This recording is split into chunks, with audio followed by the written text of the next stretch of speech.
Greg Soulje, welcome back on this Friday. It's kind of a beautiful Friday here up in the Midwest, up in the Chicagoland area anyway. Some storms came through early Yep. this morning, but now it's supposed to be in the 70s, and I am just like ecstatic about that. I'm sure other folks are having different weather experiences, but and you're going to fill us all in on what's going on. Yeah, storms kind of getting in the way of radio land this morning. In my part of the world, one day of warmth, and then anytime the wind drops off or comes in out of the east, we've got that pond to the east of us, and it just messes up my day and the feel of everything. But yeah, you made a good point. There's a wide range of weather across the country. So we'll get at it, and really the hemisphere, and we'll get at it here. And once again, we'll be talking about snow cover, snowpack in Canada and how it all impacts the Corn Belt and the plains going forward. But welcome to Friday, the last Friday of the month of March, as we get ready to roll in to April here on, I believe, Monday. And the headlines are this big range of temperatures. And once again, folks who watch weather and follow weather, anytime we have these ranges of weather, of temperatures, really, we get this range of weather. The atmosphere, Mother Nature is always trying to balance the books, if you will. So that's been pretty much the story. We'll see readings that won't top the 40-degree mark, where it's been snowing the past couple of days, and we're down below zero in upper Michigan and northern Wisconsin. Yeah, it's a long way from a corn or soybean field, but it does influence the weather pattern. Mm-hmm. In contrast, over those dry grounds, they heat up very quickly, even with it being late March. And so maybe some 90-degree weather for now into parts of Nebraska, but heads up livestock operations. There are these ranges of temperatures over about a 36 to 48 hour time frame will certainly keep you on your toes with dealing with livestock or so bin and barn storage of grains as well. So there it is, today's highs into the 80s and even a couple of 90-degree readings into the pinkish areas, if you will, of western Iowa and eastern Nebraska. 70s and low 80s all the way up to the southern Great Lakes shoreline. That'll be complements of a 30 and 40 mile an hour south wind that'll get going here. And once again, you get these ranges of temperatures.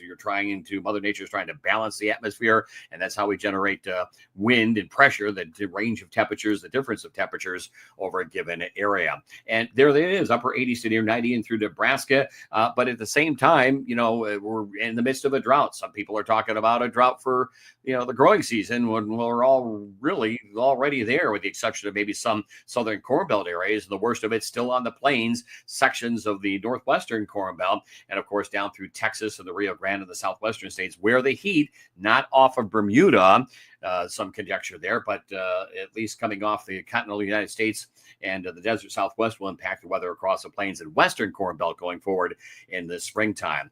The snow cover, the snowpack, we always talk about it. Cold air masses migrate to colder surfaces in springtime, typically the Great Lakes. So waters which did not have a lot of really significant ice in them this year. So they're a little bit milder than average, but the snowpack is bountiful, and we added to it this morning up north of Sault Ste. Marie and north of Hudson Bay over towards Montreal and Hudson Bay, James Bay. So the cold air source region is still present, and the fuel for that is still present. Very much so, even for late March over the southern Canadian prairie. We talk about the D0 to D4 and D5 being the highest level on the drought monitor, and a lot of areas are in that D4 category and then some into southern Texas. But you've had significant rain down there in some areas of the lower Rio Grande, flood warnings along the Texas Gulf Coast. So you get that heavy rain, you don't have the opportunity in that particular soil type to get some absorption and percolation. In any event, weather continues to be mighty fine for outdoor work and planting operations. I think a few days ago we talked about Louisiana leading the pack down there at 60% of their intended corn acreage in the ground. You can see the shades of green down there through Texas, Bayou Country. Those are the flood advisories and warnings. Red flag warnings again in the heat of Nebraska and western Iowa, the Corn Palace Sioux Empire region there in northwest Iowa.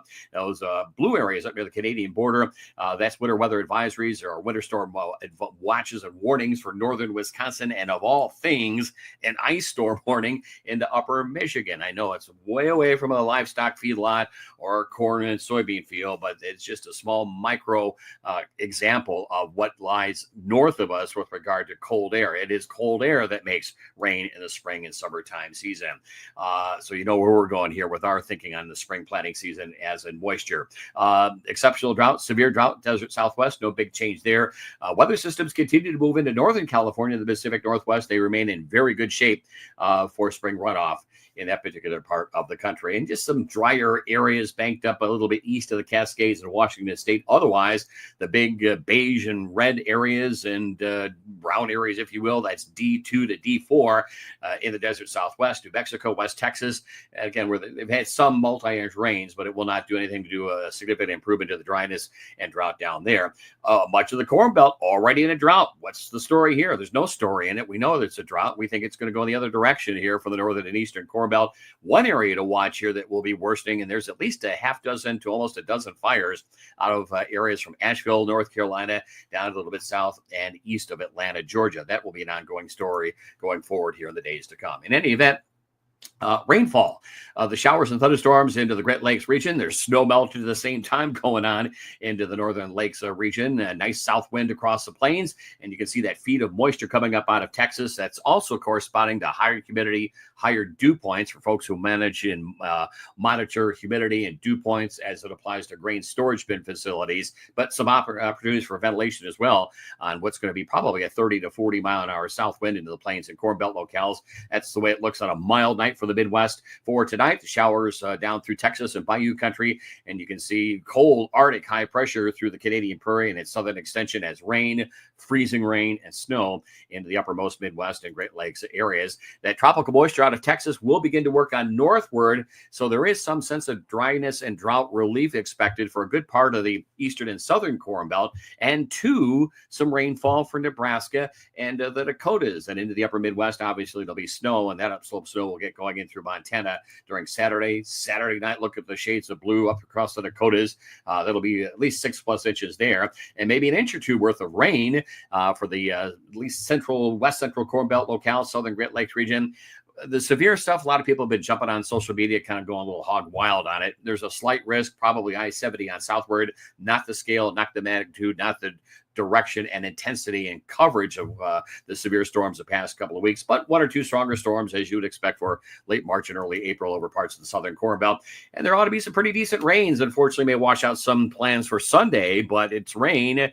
What did Orion say? Rain makes grain, and all the traders of the Board of Trade. So there you go, with some opportunities to get some rain. Probably just the vanguard of what we're going to see, which is we think drought improvement in a wet spring across the Midwest, points north and east.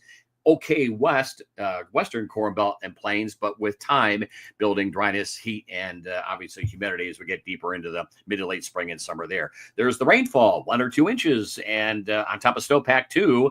So through Michigan and Wisconsin, northern Wisconsin, those northern areas, corridor through the eastern and southern Corn Belt, and probably 2, 3, 4 inches into Bayou country. Not much going on west of Oklahoma City. We had a Nutrien guy representative out of Oklahoma City, west of there, on the TV show and Will over the weekend, and they haven't had any more than a quarter inch of rain in the past 90 days in some of those western and central areas of Oklahoma, southwestern sections of Kansas. I believe at this point in the calendar, there ought to be about 15% of the wheat fields that are beginning to go through the heading stage. At least that's what that gentleman had reported on. So it'd be nice to get some rain. And once we get to April, and mid-April in particular, the rain pattern tends to take on a different look and character on the central and southern plains. But a couple of storms ahead, 2 of them in the next 3 to 5 days for the Great Lakes and upper Midwest. Snow there, the showers and thunderstorms. Yeah, a couple of stronger storms, but there ought to be periodic downpours of rain, absorption, not a lot of runoff, so we get some opportunity to get a little more moisture in the grounds. And I know we're already going to start doing the battle between field work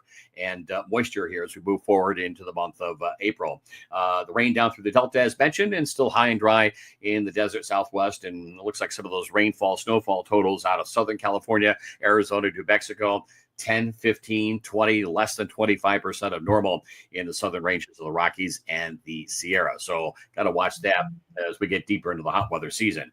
Monday, Tuesday, Wednesday in the upper chart, you can see that low coming across the western states, the trough, the U-shaped configuration to those steering currents, those green lines, if you will, and embedded in what we call a long wave trough position are little ripples that come through. Those are each individual weather systems, and there are at least just as mentioned, 2, 3, maybe 4 of them the next 5 days coming out of the Pacific Northwest, dropping into the northern and central Rockies, across the plains and upper Midwest. And anytime you see a little low that it gets attached this time of the year, that's kind of generally speaking where the more significant snow will come on down, generally speaking, for our intensive purposes here on this graphic. So the story goes on as late as Friday next week. Southwest wind flow. There's heat and dry weather in California, the eastern mid-Atlantic region.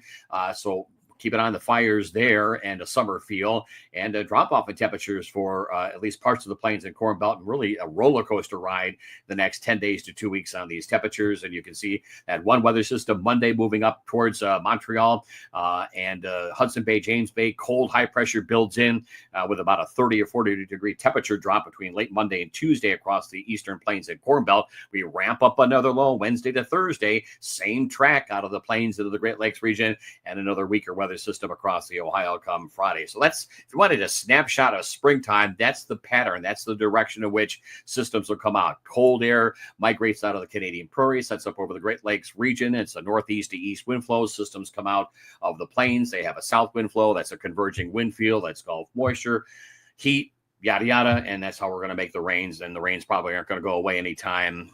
That will be to our benefit in some of those eastern Corn Belt locales for the spring planting season. Monday highs, not real high, in the upper 30s and 40s. What's the math there? Coming off 85 to 90 degree weather. There's probably going to be some snow at Sarah's place and my place here, as well as come maybe Monday morning, at least in the air. Then by Wednesday next week, we go back in the other direction. Here come the 60s and 70s back in the eastern and southern Corn Belt, and temperatures back to at least seasonal norms over the northern and central plains. Again, you get these ranges and compaction of temperatures over a small area. Classic textbook basic meteorology. It's going to be a wet pattern.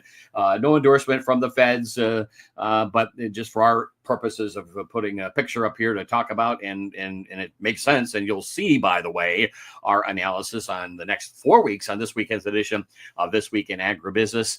And I'm sure our spring forecast is floating around in various outlets, including here at feedstuff365.com. And I'm bugging Mr. Pearson to do our spring forecast again, so we have a little more time to spend with it on This Week in Agribusiness here in the next couple of weeks. But there you go. Into the first week of April, wet, and even in through California, the Southwest, and still active across much of the country, down through the Delta. Maybe not great news with their planting operations down there. It's already a wet part of the country, getting into the second week of the month of April in that part of the world. Temperatures, pretty much a snapshot. Cool and cold west and northwest. Warmth that will vary back and forth, ebb and flow back and forth across the middle part of the country in the next 10 days to 2, maybe 2.5 or 3 weeks, just for openers. But that's really the way weather plays out around here. There's ups and downs in temperatures. Sarah, each time systems come through, we cool off ahead of them and we warm up. And each time we make that transition out of these air masses, gonna make rain. Pretty basic meteorology 101.